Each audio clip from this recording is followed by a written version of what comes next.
Oggi basta premere due tasti per avere vestiti puliti. La lavatrice fa tutto da sola. Nel passato invece per lavare i vestiti servivano fuoco, cenere, molto tempo e soprattutto buoni muscoli. Perché sì, il bucato era uno dei lavori più duri e pericolosi della vita domestica. Benvenuti in Vivere Senza, la serie in cui scopriamo com'era la vita prima degli oggetti che oggi ci fanno risparmiare tempo, fatica e in questo caso anche qualche ustione. Oggi vediamo come si lavavano i panni prima della lavatrice.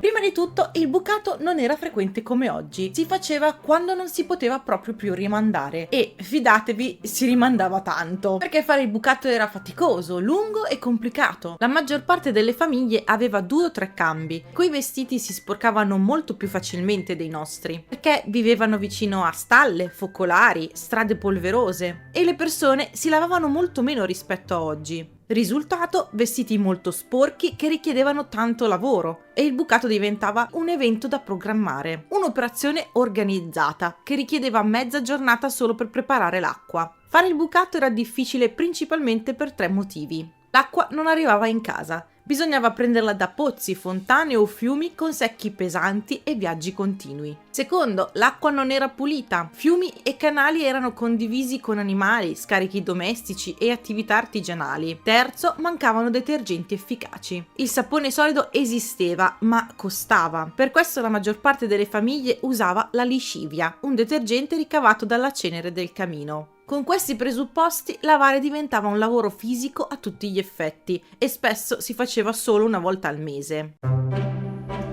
Lavare non significava mettere qualcosa da qualche parte, significava andare da qualche parte e passarci ore. I 3 luoghi principali del bucato erano il fiume, che era gratuito ma freddissimo d'inverno e pieno di sedimenti, il lavatoio pubblico, molto diffuso dall'Ottocento, con vasche e piani inclinati in pietra. Il lavatoio era un po' l'equivalente dell'attuale bar, ma solo per donne. Ci si andava per lavorare e aggiornarsi sui fatti del quartiere. E poi c'erano le vasche domestiche, ma solo nelle famiglie benestanti. La tecnica per lavare era molto semplice ma durissima. Si mettevano i panni in ammollo in acqua tiepida e cenere o sapone grezzo. Poi li si sfregava su tavole di legno o pietre levigate e li si percuoteva. Sbattere i panni era una pratica reale usata per staccare lo sporco più ostinato. Tutto questo era fatto in ginocchiate, spesso per ore, ed è descritto nei documenti dell'epoca come una delle attività domestiche più faticose in assoluto.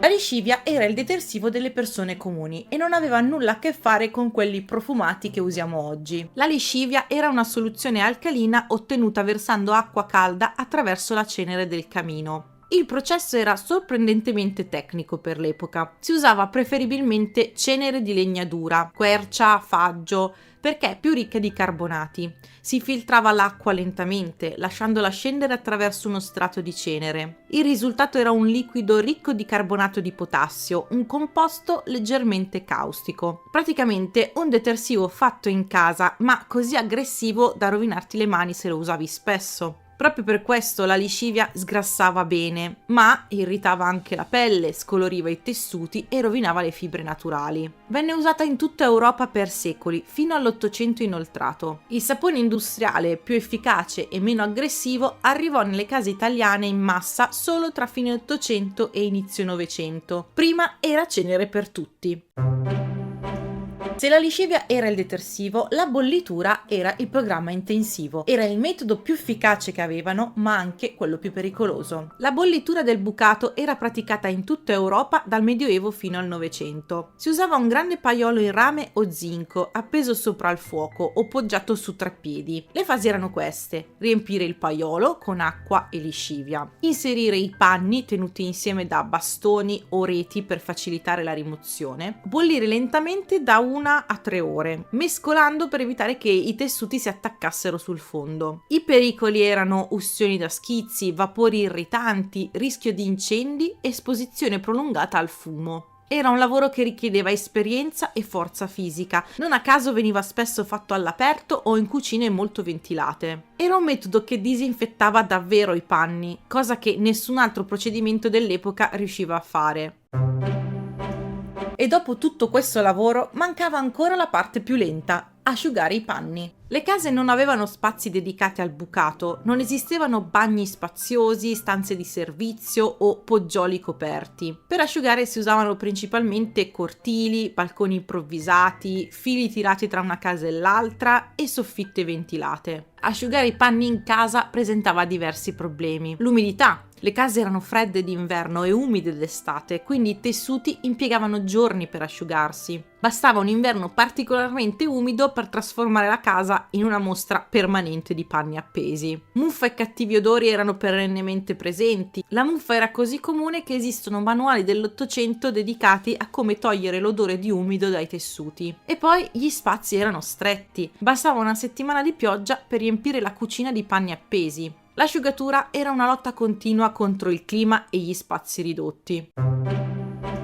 Il bucato non era solo un'attività, era un evento, un giorno intero dedicato esclusivamente ai panni. Storicamente si svolgeva una volta a settimana nelle famiglie agiate, ma nelle famiglie popolari solo una volta al mese, perché richiedeva preparare la liscivia il giorno prima, raccogliere la legna in quantità, preparare i paioli, trasportare litri e litri d'acqua e coordinarsi con altre donne, madri, figlie, vicine. In molte regioni italiane esistevano vere e proprie giornate comunitarie. Le donne si ritrovavano tutte insieme al lavatoio e lavoravano per ore. Era un momento di fatica, ma anche di socialità e scambio di informazioni. Per alcune fonti era uno dei rari momenti in cui le donne potevano parlare liberamente tra loro senza supervisione maschile.